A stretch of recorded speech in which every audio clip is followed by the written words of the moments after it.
themes are relevant for, you know, our time, our everyday life? Wow, we will get these questions when I've just woken up 5 minutes ago. Normally we just get, so which one was your favorite? I'm like, That's not hard of a question. Well, which themes are relevant? Okay, well, if you know the answer, just which go are ahead. relatable and relevant? I mean, I think one of the biggest ones is sacrifice and, you know, probably, I guess, the final stages of life and marriage and children and commitment. And I think those are probably some of the most relatable and maybe the more relatable themes that we've had throughout the whole entire saga. Look at you all. We're all waiting. I was actually prepping in my room. She's got notes. Yeah, what's the most relatable themes? I mean, I guess it's different. It's so female-centric that I think the male themes in it, which I could relate to, I mean, they mostly pertain to the first two. I mean, just about if you're a young guy sort of struggling to find his way, I guess that's the sort of general theme, and I think that's the kind of general arc of the whole series. If you take out the vampire aspect of Edward. Sounds terrible, it sounds like the only thing I can relate to is my character. I don't even watch the movies, I just only watch myself. I'm not even going to continue the question. All right. So, next question. Next question. Hello. It works. Secret from Fair Magazine. With the success of the movie, do you fear or do you expect prequel and sequels again? I think that's up to Stephanie Meyer, probably. I think as far as we know, we've finished up the saga, and I think we're going to put the characters to rest. But, you know, never say never, and you never know, and I think it's kind of, if Stephanie wants to continue on writing and going off in different characters, you know, that's certainly her prerogative. But as far as I know, I think that I'm unfortunately finished with Alice Cullen. Yeah, I think Breaking Dawn sort of ties everything up in such a balanced way. I'd be really curious if she wrote another one, what she could possibly do.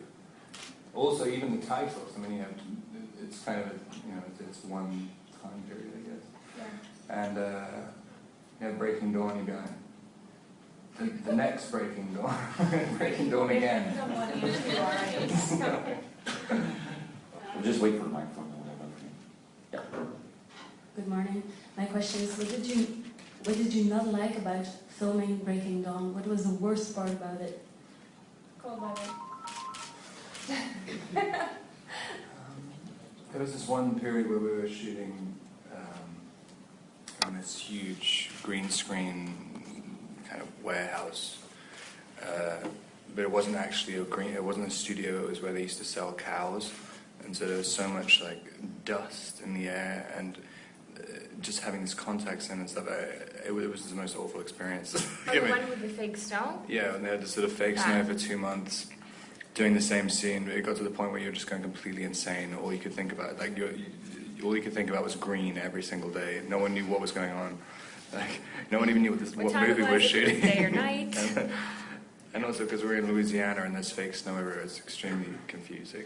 Yeah, and the unfortunate part about that is at least we're inside, and you would think that it would be easier, but no. It wasn't. Yeah, I think the actual act of shooting the film was fun for us, but the weather for me was a little trying because it was freezing outside and it was raining, and we're supposed to be vampires, and so we don't necessarily get cold or wear appropriate clothing for that weather. So that coupled with the night shoots and having to shoot, from 7 p.m. to 7 a.m. was a little difficult.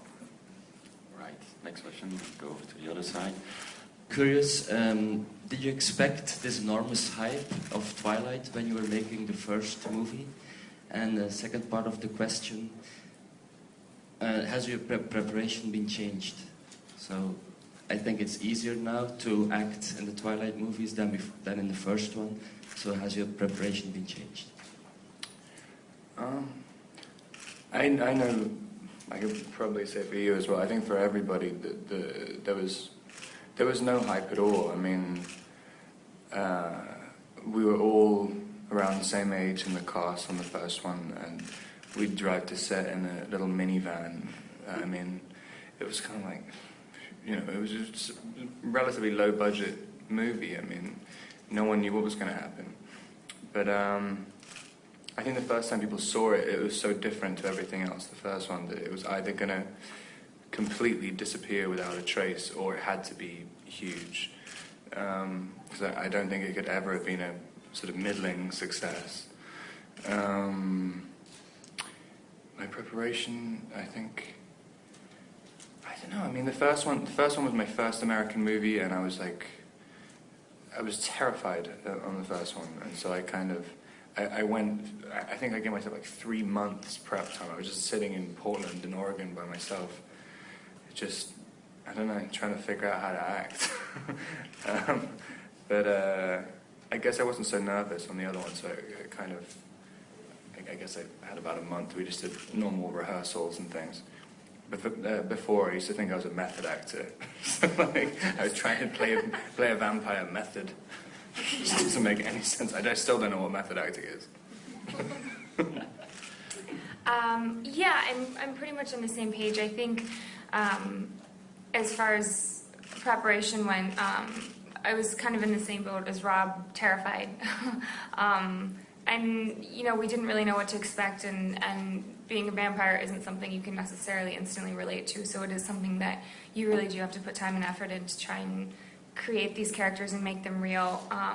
That coupled with the fact that they were a pre-existing character, and there was already, I think, maybe a little pressure to make sure that we kind of portrayed them accurately from the book series, was something that kind of freaked me out a bit. And so during the first one, there was a lot of panic. And then as the saga went on, I think, you know, we saw that the fans really embraced us and embraced our characters that we had created. And everything got a little easier, and it became more about just kind of adding layers onto a character that we kind of set up and had a foundation for, rather than having to do all of the work again for every single film. Yeah, in the beginning, I don't think any of us really quite knew what to expect, and definitely didn't expect it to turn into what it has, because I think that would have been kind of foolish of us to expect it to become something like this. And then slowly over time, we kind of started seeing that the film was getting a lot of attention, and I think we had high hopes, but I don't think we could have ever expected something like this to happen. Reading a teleprompter.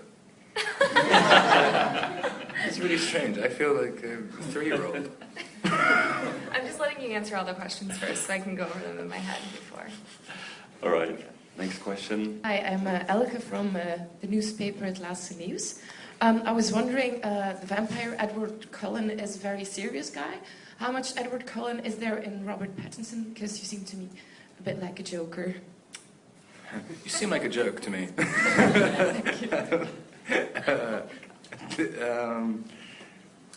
I don't know. I mean, I guess this one, I think Bill Condon thinks that there's more of me in this one, but I think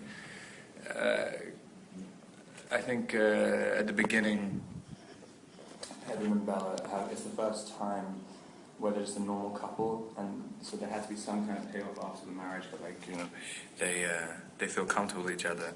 And it's, in all the other Twilight movies, right from the beginning, they're so fraught. There's always something terrible going on. It seems like the most awful relationship in the world in a lot of ways.